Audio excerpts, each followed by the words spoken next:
ها عبودي، شلونك؟ شلون الامتحان وياك؟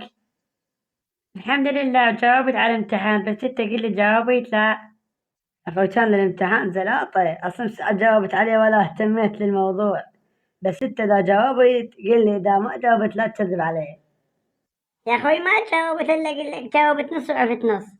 المهم انا راح اروح للبيت، محتاج شي انت؟ اقول لك عبودي، ليش ما تروح وياي للبيت حتى تشوف عمي ونسولف لنا قصص وراح كلش تعجبك. والله ما عرفت اقول لك، يعني قصص حقيقية يا اخو، ما تكذب عمك.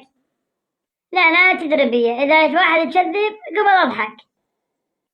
واسف عليك عبودي، انا عمي تكذب؟ والله لا مو عزيز علي ازعل عليك، لا ما يكذب، امشي وشوف سوالفه. يلا خل نروح.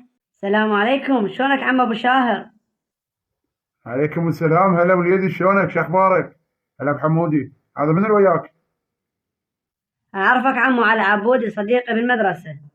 شلونك عم ابو شاهر؟ هلا حبيبي عبودي، شلونك؟ الله يسلمك عمو. اقول لك حمودي، انت متأكد هذا عمك؟ ادري لك شنو، حتى بهاي كذب عليك؟ شنو هذا عمي؟ ايه اكيد عمي. ولك مو كذب علي، بس كنا ابو تشيتو لابس كله اصفر. ولك اسكت، لا يسمعنا ويسوي لنا سالفه، هسه يزعل ويروح. اسكت، خليه يسولف لنا قصه. اقول لك هذا الكلب مالتك لسه بعد عندك يا عوي. لا تعال، شو تريد؟ يموصل هو يعوي. يلا اسكت، خلينا نسمع عمي. هسه يقول ايش فيهم يسولفون عليه. ها عمي، يلا قعدوا خليني اسولف لكم في السالفه اليوم، خليكم تونسون. اي والله عمي مشتاق لسوالفك، سولف لنا. اي عمو تدللون، انا اليوم فرحان لان شفتكم وضامن لكم سالفه ما مسولفه لاي واحد. اي والله عمو، اهم شي سالفكم كلش قويه ومشوقه، لان احنا نحب القصص. مره يا عمي قاعد على التلفزيون جاي اقلب بقرا خبر عاجل. يعني شلون عمي قاعد فوق التلفزيون؟ يعني تقعد فوق التلفزيون وما ينكسر؟ لا وليدي، يعني مو قاعد فوق التلفزيون، حاط الريمون واقلب للتلفزيون. لا تقاطعني، لا تقاطعني بعد ما اكمل. عبودي انا مو قلت لك لا تحكي؟ اسكت خليه يسولف عمي. اي عمي كمل. قاعد تباوع التلفزيون وصار؟ يا عمي اباوع التلفزيون وكان يطلع خبر عاجل: هروب اكبر اسد في المانيا، ومنطين حظر تجوال، يقولون لا حد يطلع لمن يكمشون الاسد. وجت الدول كلها بالدبابات والطيارات، الدنيا حرقوها على مود بس يلزمون الاسد. الاسد وين طاب؟ طب بالغابه. وهاي الدنيا محترقه الدول، لا حد يطلع حظر تجوال. وخلوا مكافاه اللي يلزم الاسد الى 180 مليون. انا هنا صفنت لها قلت هاي اللعبه ما تفوت ابن الناصريه، ابن الناصريه قدها. واكيد عمو رحت انت تدور على الاسد مو؟ عافيه وليدي، ايش مدريك؟ يا غير عمي، واضرب بطولاتك، كمل عمي كمل. يا عمي وانا قلت لو ارزم هذا الاسد اكتله لو يقتلني ماكو غير حل. بعد 180 مليون عم فلوس وغرني وانا هناك بالغربه. لا اقول لك ولا تقول لي عندي سيف طوله 6 امتار، جابوا اليوم من الصين، واهل الصين يعرفون الجاي يسولف. خليت السيف وطلعت ويا دبابات والدنيا محترقه والواد مضايجه. طلعت لهم هيك قايل معبس وجهي ونافخ روحي. قلت لهم وين الاسد الشارد؟ قالوا الاسد طب بالغابه. قلت لهم جيبوه هو والغابه. وين بالغابه؟ وصفوا لي، قلت خله طب. عمو انا اخذ السيف وطبيت، العالم يسمعون بس الصايح. واكيد ملخت الاسد تملخ مو عمي؟ اي وليد عافيه، طبعا انت هم تعرفني، هم مسولفي لك علي. طبيت للغابه، الناس تسمع بالصوت لا تشوم. وانا قمت اصعد فوق الشجره وجيت فوق الاسد واحط السيف براسه واحط السيف ببطنه. قطمت ذيله. وش قلت له للاسد؟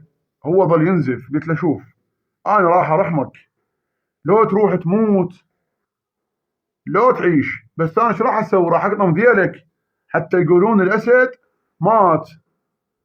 العالم كله انهار. طلعت لهم هيك اضحك مكشر. قالوا هاي شنو؟ ابو شاهر قتل الاسد. والنسوان تذب عليه شكليته ووريد، والطوني تقريبا 65 مره. قالوا دن تختار يا تعجبك تاخذها.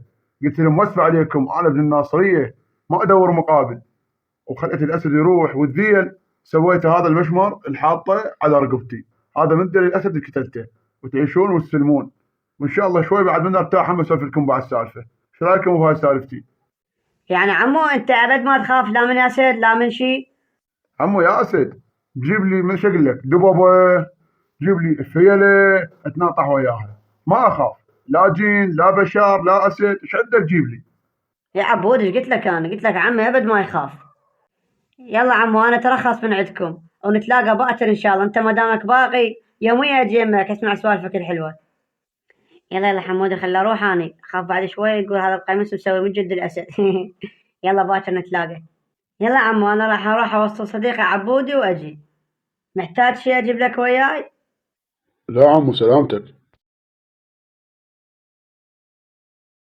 اقول لك حمودي ترى سوالف عمك كذا نكذب. عبودي هنا اللي سوالف عمي ابد ما يكذب.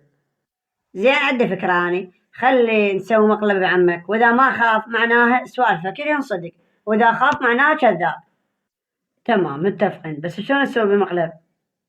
انا اقول لك شو نسوي. نقول له عندنا سفرة مدرسية يروح ويانا نخيم بالسفرة، وهناك كان الباقي علي وانت ما عليك، بس قناع يروح ويانا. يلا هاي صايرين مو مشكلة، بس اذا بسطك انا ما عليه. يلا كل شي ما عليك، بس والله قال لك شوف لك شلون يكذب. ها عمو شلونك؟ هلا بيك حبيبي حمودي. درنا عمو خاف قاطعت تركيزك.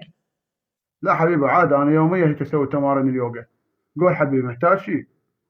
اقول لك عمو اريدك تروح وياي انا وصديق عبودي، عندنا سفرة مدرسية وقالوا لازم واحد من اهلكم يروح وياكم، تقدر تروح ويانا لان احنا نخاف. يا عمو تدلل انا وياك وتخاف واسفة عليك، ايش وقت تدون اروح وياكم؟ ها يا عمو انا اشوف الموعد واعطيك خبر. اقول لك عمو وين صديقك عبودي؟ قال روحوا وانا اجي وراكم بالليل اجيب ابوي واجي لان هو جاي ويا ابوه. اقول لك عمو شلون الاجواء هنا حلوة؟ هلا بهم بكل وقت يجون. لا عمو زين الاجواء هنا حلوه، وهذا اصلا ما تخوف، وين احنا عندنا بالمانيا مره قاعدين مثل هاي القعده. عمو مروتك لا تكمل، لان انا اخاف وانت اماكن النوم وسولف القصة اخاف عمي، خليها غير مرة بالبيت سولف لي اياها. ايش بيك وليدي انا يمك وتخاف؟ يلا تدلع بالبيت اسولف لك. عمو راح اجيب الاكل من السيارة حتى نخليه على النار نشوي لنا شي ناكله. اروح وياك عمو خاف تخاف؟ لا عمو شخاف هاي السيارة بصفنا. ايه هاي الاجواء الزينه. أبو شاهر. يا رب دخيلك شنو هاي؟ ترى والله ما مسوي شيء يعني، اول مره اجي للعراق ومروتك لا تقتلني. أبو شاهر، أنت تكذب على العالم وتقول لهم أنا ما أكذب، أو تحلف كذب. أبو شاهر جيت أخذ روحك. والله بعد ما اسويها وبعد ما اكذب التوبه، بس خليني، لا تقتلني اترجاك لا تقتلني. ما أعوفك إلا تعترف للعالم وتقول لهم أنا كذاب. اعترف بس عوفني ها شبيك عمو طايح فاك حلقك؟ شبيك عمو قرصك شي؟ عمو أنا كذاب، أنا صار لي سنين أكذب عليكم. لا عمو لا عمو حشاك ليش شكل صار؟ جاني شبح وقال لي لازم تعترف. لا عمو هذا مو شبح، ما قلت لك ضمن هاي السفرة المدرسية يسوون مقلب ومش عليك هذا المقلب، يعني عمو طال تكذب علينا. شنو مقلب عمو؟ أنا شفته بعيونه طاير بالهواء. ها حمود ايش قلت لك انا؟ وقلت لك عمك كذاب. خف كشفنا. وصلنا لنهاية الفيديو، لا تنسونا لايك واشتراك وتعليق حلو مثلكم مرتب. حتى استمر ولعده فكرة حاب اضيفها على الفيديو خلي اكتبي بالتعليق. انا اخوكم القبل من عندكم كلكم، حتى اللي عنده انتقاد مو مشكلة. وهذول التعليقات اخر اشخاص متفاعلين على الفيديو السابق، اشكركم على تعليقكم وتفاعلكم. تحياتي لكم.